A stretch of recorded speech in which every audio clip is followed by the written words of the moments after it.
မင်္ဂလာပါအခရတဲ့ဖြစ်ပါတယ်ဒီနေ့တော့အားလုံးစိတ်ဝင်စားဖြစ်နေကြတဲ့ဖုန်းနှလုံးကျွန်တော်လက်ထဲရောက်လာလို့ first impression လုပ်ပေးမှာဖြစ်ပါတယ် Infinix ရဲ့အားလုံးစောင့်နေကြတဲ့ Infinix Note 60 နဲ့ Infinix Note 60 Pro ပါဆိုတော့တကယ်ကဒီ Infinix Note 60 series တွေမှာဒီနှစ်ခုအပြင်ကို Infinix Note H ဆိုတာပါသေးတယ်ဆိုတော့အရင်တုန်းကဒီ Infinix Note series တွေကိုဈေးတက်နဲ့ function စုံကန်ရလို့အားနည်းချက်တွေလိုက်ရှာရတဲ့ဖုန်းတွေထဲမှာပါတယ်ဆိုတော့အခုတော့ဒီနောက်ပိုင်းထွက်လာတဲ့ Infinix Note series တွေမှာအပြည့်ရှာရတော်တော်လေးခတ်သွားပြီပြည့်စုံတဲ့ upper mid-range ဖုန်းတစ်လုံးဖြစ်လာပြီလို့ပြောလို့ရတယ်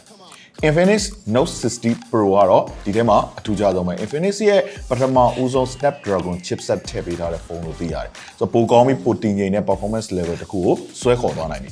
design ဘိုင်းနဲ့ build quality ဘိုင်းမှာကျွန်တော်ကင်ဘူးသမျှ Infinix ဖုန်းတွေထဲမှာအကျန်းဆုံးဖြစ်လာပြီဆိုတော့ကျွန်တော်ဘာမှမပြောခင်မှာဒီ Active Matrix Display လေးဆိုတော့အရင်ကြည့်ဆိုဖုန်းတစ်လုံးမှာ camera back ကိုအကြီးထည့်မယ်ဆိုလို့ရှိရင်ပုံနေတဲ့နေရာတွေကိုဘာလို့ကြမလဲဆိုတော့ဒီဖုန်း brand တွေတစ်ခုပြီးတစ်ခုကပြနေရဆိုတော့ဒီထဲမှာအခုဒီ Infinix Note 60 Pro မှာပါတဲ့ဒီ Active Matrix Display က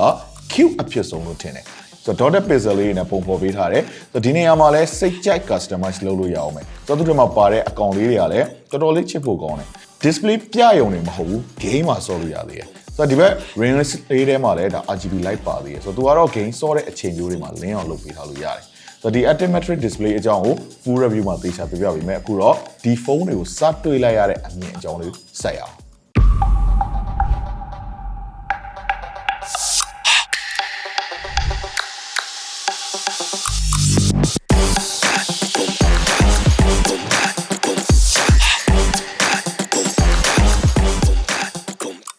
ဖုန်း box မှာကလေးကဒီ Infinix Note series ရဲ့ထုံးစံအတိုင်း accessory တွေကိုတစ်ခါတည်းထည့်ပေးထားတာဆိုတော့အထူကြီးတွေပဲဆိုတော့ charger နဲ့ cable ကတော့ထုံးစံတိုင်းပါတယ်ဆိုတော့ဘူးနဲ့ထည့်ပေးထားတဲ့ဒီ original cover ကတော့တော်တော်လေးမိုက်တယ်ဆိုတော့ဒီဖုန်းက magnetic wireless charger လည်းပါလာတော့ဒီ cover မှာပါ Mac Charge အဝိုင်းလေးပါလာတယ်ဆိုတော့ wireless charging 30W ကိုလည်းဒီဘက် box ထဲမှာတစ်ခါတည်းသက်ထည့်ပေးထားတယ်ဖုန်းနဲ့တိုက်ရိုက်သုံးရင်ပဲဖြစ်ဖြစ်ဒီ cover တက်ပြီးသုံးရင်ပဲဖြစ်ဖြစ်ဒီ magnet လေးကလည်း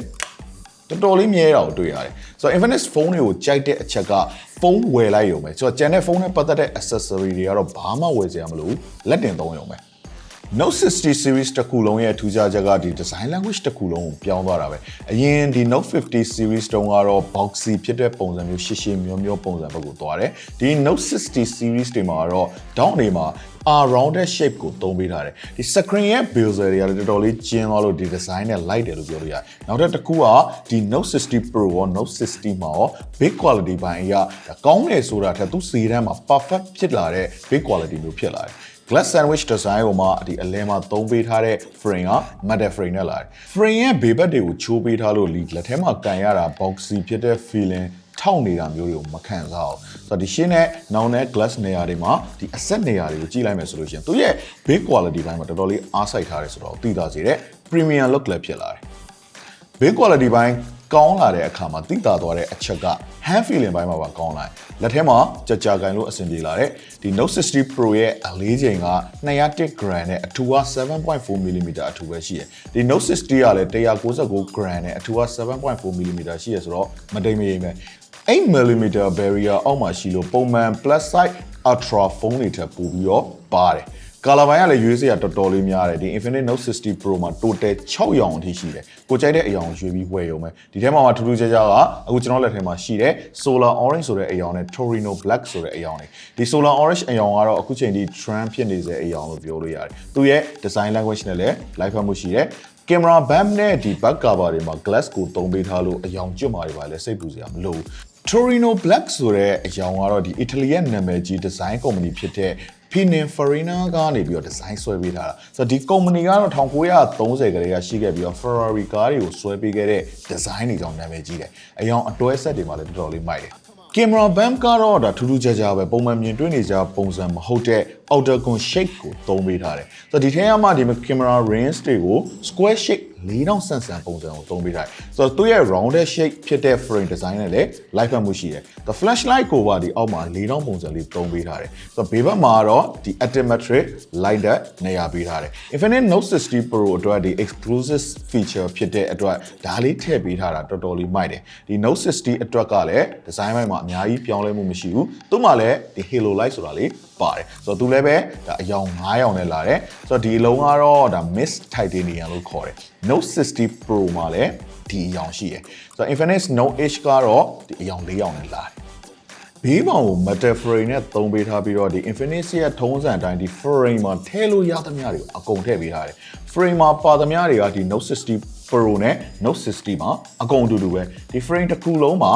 antenna line က6ခုတောင်ပါတယ်ဆိုတော့ line ဆွဲအားတော့တော်တော်ကောင်းဖို့ရှိတယ်ဒီ frame ရဲ့အပေါ်ဘက်မှာတော့ secondary mic box နောက် IR blaster sensor နဲ့ speaker box တွေပါတယ် speaker က sound by JBL လို့ရေးထားတယ်ဆိုတော့သူရဲ့အောက်ဘက်က frame မှာတော့ SIM tray mic box USB type C နဲ့ speaker box တွေပါတယ်စိတ်ဝင်စားဖို့ကောင်းတာက bevel frame တွေမှာပါတာပဲဆိုတော့ bevel frame မှာတော့ one tap button လေးပါတယ်ဆိုတော့သူ့ကိုဖိထားမယ်ဆိုလို့ရှိရင်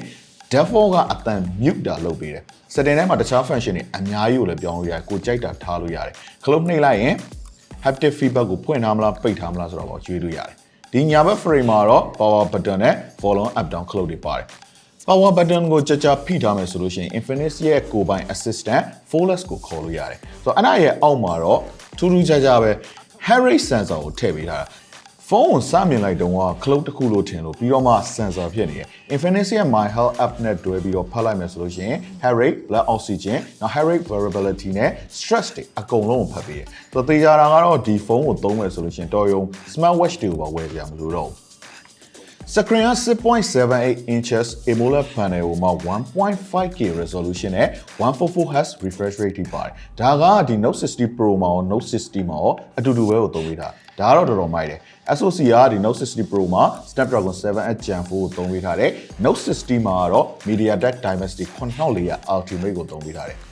Storage က 256GB နဲ့လာတယ်။ RAM ကဒီ Note 60 Pro မှာ 12GB နဲ့ Note 60 မှာ 8GB နဲ့လာတယ်။ဆိုတော့ camera ဘိုင်းမှာ main camera ကို 50 megapixel နဲ့ 8 megapixel camera dual camera setup ကိုနှလုံးထည့်ပေးထားတယ်။ Selfie ကိုတော့13 megapixel camera ကြီးထည့်ပေးထားတယ်။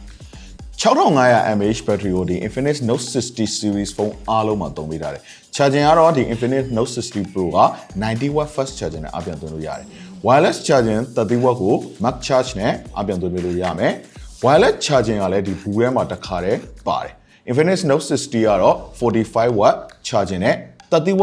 wireless Mac charge တွေပါတယ်။ bypass charging တွေမှာလည်းဒီဖုန်းတွေအကုန်လုံးမှာပါသေးတယ်။ကျွန်တော်ရင်း first impression လုပ်ပေးခဲ့တဲ့ဖုန်းတွေကတော့ Infinix Note 60 series တွေက Infinix Note 60 Pro နဲ့ Note 60 ဖုန်းတွေပဲဖြစ်ပါတယ်။ဈေးနှုန်းတွေကတော့ဒီ Infinix Note 60 Pro 256GB ကို14,4900ကျန်နဲ့ရောင်းချမှာဖြစ်ပြီးတော့ဒီ Infinix Note 60 825GB ကို17,900ကျန်နဲ့ရောင်းချပေးမှာဖြစ်ပါတယ်။ဆိုတော့တစ်ဆက်တည်းထွက်လာမဲ့ဒီ Infinix Note H 8256GB ကိုတော့10,900ကျန်နဲ့ရောင်းချပေးမှာဖြစ်ပါတယ်။ Infinix Note 60 series ဖုန်းအားလုံးကို pre-order မှာယူမယ်ဆိုလို့ရှိရင်ဒါမြန်မာကျပ်ငွေ3,500တန်ကြီးရှိတဲ့ 2000 mAh power bank တစ်လုံးလက်ဆောင်ရရှိမယ်လို့သိရပါတယ်။ pre-order ကိုတော့ဒါ February 28ရက်ကနေပြီးတော့ March 8ရက်နေ့အတွင်းထဲမှာမှာယူနိုင်ပါတယ်။ March 9ရက်နေ့မှာတော့စတင်ရောင်းချပေးတော့မှာဖြစ်ပါတယ်။ Infinix fan တွေအတွက်ပဲဖြစ်ဖြစ်ဒီ upper mid-range ဖုန်းကောင်းတစ်လုံးကိုရှာနေရင်ပဲဖြစ်ဖြစ်ဒီဖုန်းတွေကထည့်သွင်းစဉ်းစားသင့်ပြီးတော့အသေးစိတ်အချက်အလက်လေးတွေကိုသိချင်တယ်ဆိုရင်တော့ full review video စောင့်ကြည့်ပေးပါလို့ပြောရင်းနဲ့ပဲကျွန်တော်တော့ကောင်းခံနိုင်ပါနောက်ဗီဒီယိုတစ်ပုဒ်မှာတွေ့ပါမယ်